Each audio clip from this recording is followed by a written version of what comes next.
Olá, bem-vindos ao programa JBP Podcast, publicação oficial da Sociedade Brasileira de Pneumologia e Tisiologia. Eu sou Rodrigo Cavalazzi, sou professor associado da disciplina de Pneumologia e Terapia Intensiva da Universidade de Louisville. E hoje a gente vai conversar sobre um artigo muito interessante, é um trabalho excelente que foi escrito pelas doutoras Marcela Musumeci e Roberta Pucheri Ramos e foi publicado no Jornal Brasileiro de Pneumologia. O título é Preditores de Desmame Ventilatório Prolongado e Mortalidade em Pacientes Críticos com Covid-19. Eu vou passar para as doutoras Roberta e Marcela para elas se apresentarem e depois vou retomar. Então, meu nome é Roberta Pucheri Ramos, eu sou pneumologista e pesquisadora do programa de pós-graduação em pneumologia da Unifesp. E eu estou aqui representando a orientação da Marcela, que é minha aluna de doutorado, mas eu gostaria de já agradecer e enfatizar que foi um trabalho em conjunto com duas UTIs, a nossa UTI da pneumologia e a UTI geral da doutora Flávia Machado, e uma contribuição muito relevante também com o Dr. Bruno, da Universidade de Juiz de Fora, que participou durante toda a pandemia nas reuniões do desenvolvimento desse projeto. Então já fica aqui a minha manifestação da participação do grupo todo nesse trabalho. Olá, faço das palavras da doutora Roberta as minhas, assim, queria agradecer muito a todas as pessoas que participaram desse projeto. Então, para me apresentar, eu sou fisioterapeuta, sou intensivista e doutoranda do programa de pneumologia da Unifesp. Ótimo. Então, para começar, a primeira pergunta é: como surgiu a ideia do trabalho e qual era o objetivo principal do trabalho? A concepção desse projeto, ela ocorreu durante a minha busca, para um tema para evoluir com o doutorado. A princípio a gente estava pensando em alguma questão de reabilitação, mas aí a gente se deparou com o início da pandemia, E aí, enquanto a gente lidava com o atendimento daqueles pacientes na prática clínica, a gente acabou identificando duas questões que foram causando desconforto. Primeiro, uma diferença notável no comportamento desses pacientes em relação ao desmame, comparado com aqueles pacientes que eram intubados por causas não COVID, E aí a gente percebia que isso evidenciava um tempo aumentado de ventilação mecânica para aqueles pacientes, e depois uma ausência de padrão entre os próprios pacientes COVID, Então a gente percebia que tinha alguns pacientes mais jovens que acabavam tendo uma evolução bem negativa, ou pacientes que a gente achava que iriam evoluir mal e que nos surpreendiam com uma evolução positiva. Então, dessa forma, a motivação desse trabalho foi tentar categorizar esses pacientes em relação ao perfil de desmame deles e, posteriormente, tentar buscar associações que justificassem esses comportamentos não padronizados. Ótimo. Então, foi uma pergunta de pesquisa que surgiu na prática clínica, vocês vendo os pacientes e, para mim, essas são as melhores perguntas que surgem. E eu gostaria que você fizesse um resumo do resultado principal do trabalho. O principal resultado desse trabalho para nós foi a confirmação de que realmente a maioria dos pacientes eles estavam alocados no grupo de desmame prolongado, como a gente já imaginava. Em números, a gente percebeu que o tempo médio de ventilação mecânica dos nossos pacientes foi 4 dias maior, comparado a trabalhos com pacientes não COVID, e que o nosso grupo de desmame prolongado tinha realmente uma porcentagem maior de pacientes, também quando comparado a trabalhos não COVID. A gente também encontrou uma pior imagem tomográfica, e uma demora no tempo de retirada desses pacientes da ventilação mecânica. A gente conseguiu estabelecer um corte de 9 dias, então quanto maior o tempo que esse paciente demorava entre a intubação e a primeira tentativa de retirada da ventilação mecânica, pior seria esse desfecho. Bem como a gente conseguiu encontrar uma associação, então, entre esses pacientes que estavam nesse grupo de desmame prolongado com uma pior mortalidade. E vocês acham que pode ter tido a maior influência numa tentativa de retirada um pouco mais tardia nesses pacientes? Talvez por eles terem uma doença mais grave do que normalmente a gente vê em outros pacientes com pneumonia, ou vocês acham que talvez os clínicos demoraram um pouco mais para retirar esses pacientes da ventilação mecânica, já que era uma doença nova, sem muita experiência que a gente tinha? Essa reflexão aí eu considero como extremamente relevante, Sem dúvida, eu acho que a gravidade da doença ela pode ter desempenhado um papel importante nesse atraso do início da tentativa de retirada da ventilação mecânica, mas eu concordo que outros fatores podem ter exercido influência de maneira independente, especialmente porque a coleta foi feita realmente no período mais crítico da pandemia. Então, acho que pode ter ocorrido um reconhecimento tardio do potencial de desmame, especialmente nesses pacientes mais graves.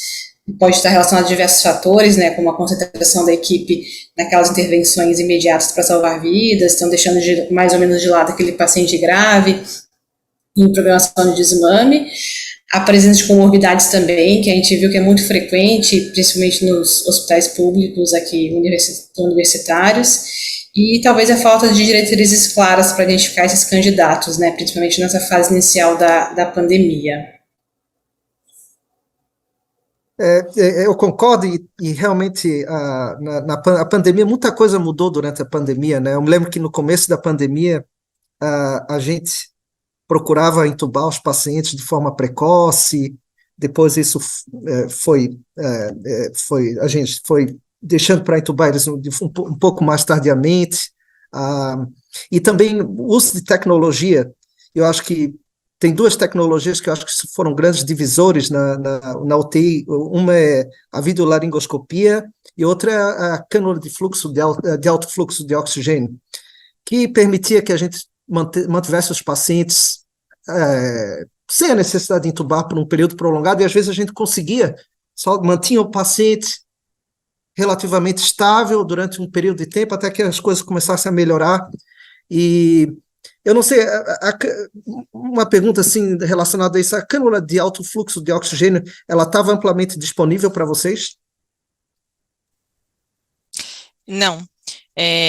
A gente tinha uma UTI de 14 leitos e, em função de um cenário de um serviço público, a gente tinha 3 cânulas de alto fluxo disponíveis, que era específico de um ventilador mecânico que fazia a oferta, né? Então, realmente, a gente fazia uma seleção de quem a gente achava que seriam os pacientes que teriam uma melhor resposta ao catéter, para poder fazer essa escolha.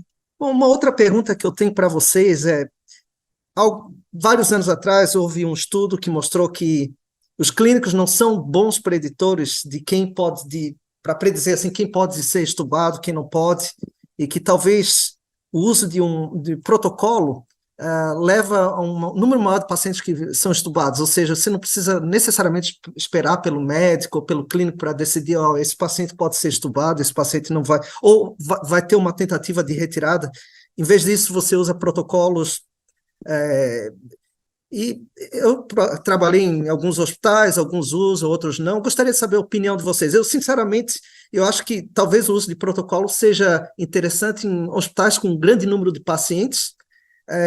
Se o número de pacientes não for tão grande assim, talvez nem seja necessário, mas gostaria de saber a opinião de vocês. O que vocês acham do uso de protocolo para melhorar, para ajudar na tentativa de retirada de ventilação mecânica de pacientes?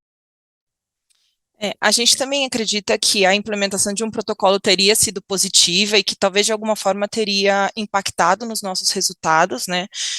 Infelizmente isso não foi possível em função do cenário pandêmico que a gente estava, né? Pelo fato do trabalho ter sido retrospectivo e também pelo fato dele ter ocorrido em unidades de terapia intensiva que tinham gerências diferentes ali dentro da instituição e a gente não conseguiu controlar essa variável, né?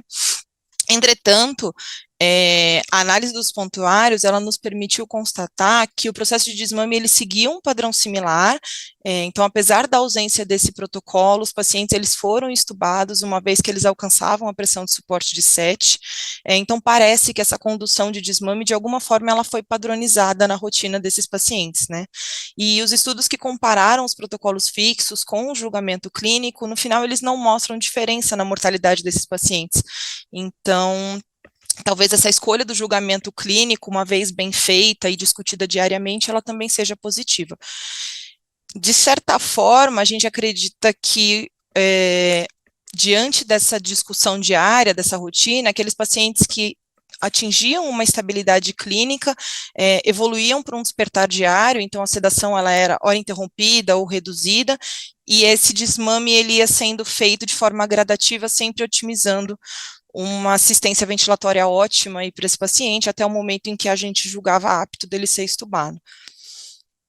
havia tipo uma tentativa de retirada de sedação desses pacientes, assim, diariamente, caso o suporte ventilatório não fosse tão alto assim.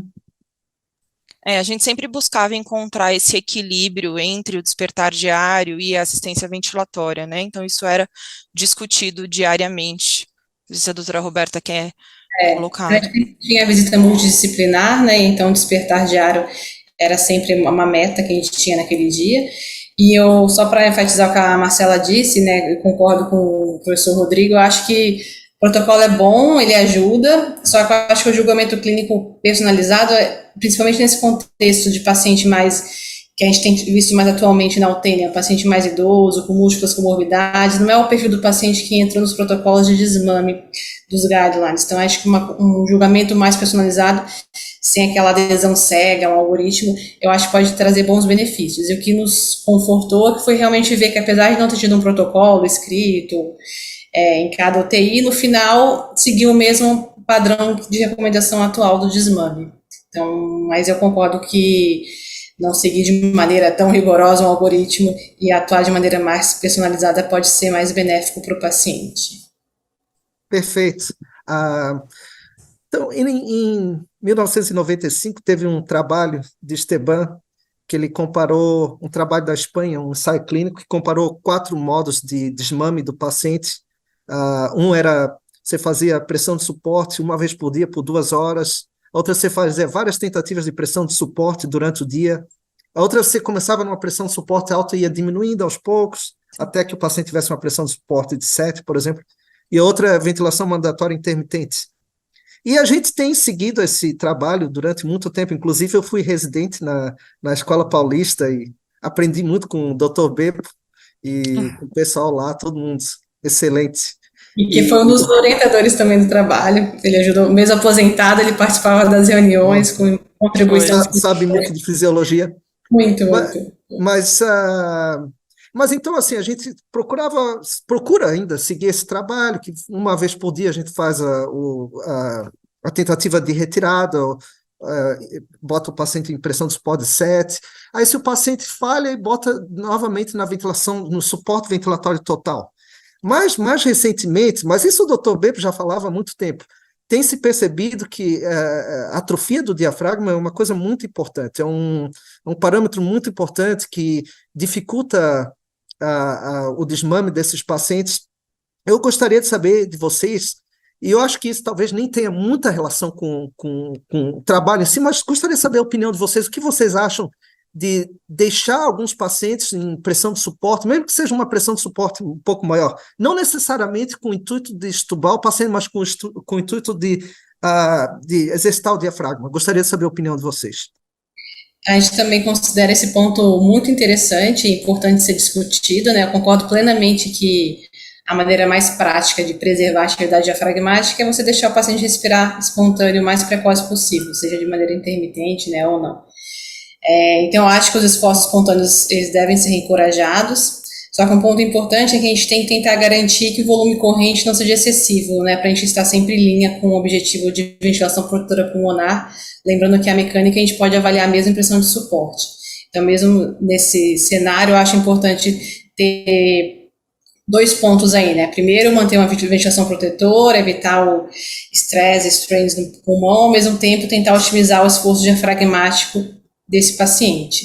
E um outro ponto importante é evitar a sincronia, que a gente sabe que é uma complicação já associada a desfechos ruins. Então, acho que, em resumo, o desafio, considerando esse cenário, seria ajustar esse suporte ventilatório de acordo com a necessidade do doente, porém sem comprometer a mecânica ou gerar sincronia. Então, esses 3 fatores em conjunto, eu acho que seria benéfico. De maneira prática, como é que a gente poderia fazer isso? Eu acho que titular de maneira personalizada a sedação, para evitar o paciente ficar hipersedado muito tempo, monitorizar de maneira rotineira a mecânica, mesmo em pacientes em pressão de suporte.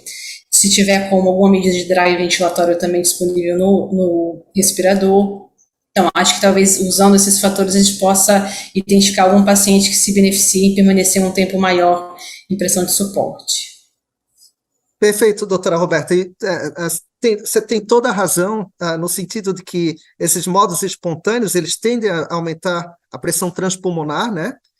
E realmente tem assim, uma certa preocupação com relação a isso. Mas eu concordo que talvez a gente, agora sabendo da importância da atrofia diafragmática, que ocorre assim, muito precocemente, talvez seja o caso de em alguns desses pacientes que estão em desmame prolongados, tentar um pouco mais, contanto que eles não estejam fazendo volume corrente muito alto, ou contanto que eles estejam tolerando bem.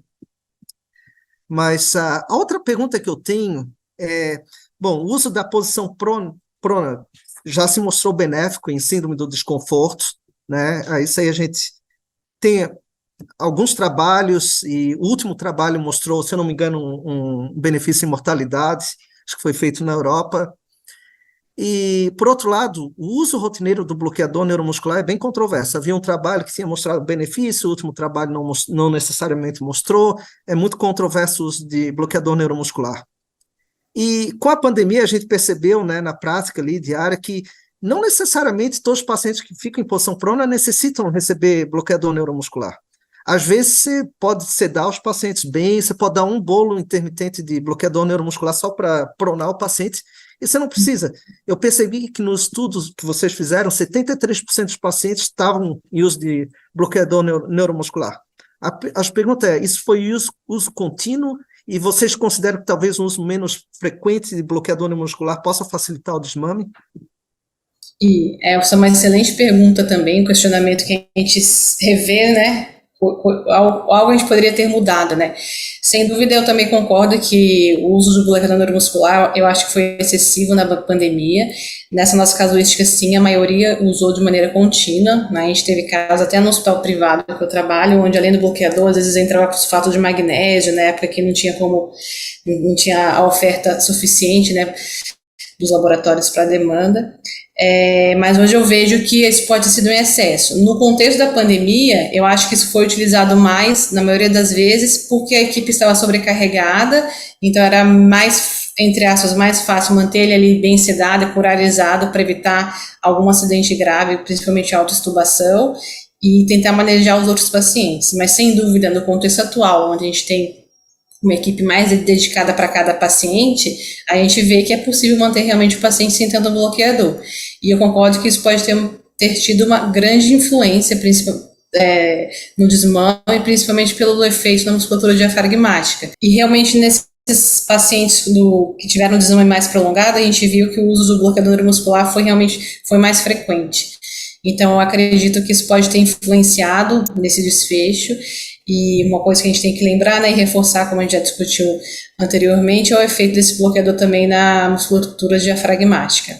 Então, eu concordo que houve um uso excessivo. Hoje, a recomendação é a gente usar de maneira mesmo intermitente, até alguns estudos de prova de conceito mostrando que uma dose mais baixa, não necessariamente para inibir completamente o drive ventilatório, mas a resposta ao drive. Então, a gente tem outras estratégias que preservem mais o diafragma para utilizar e que não comprometa tanto o desmame desses doentes.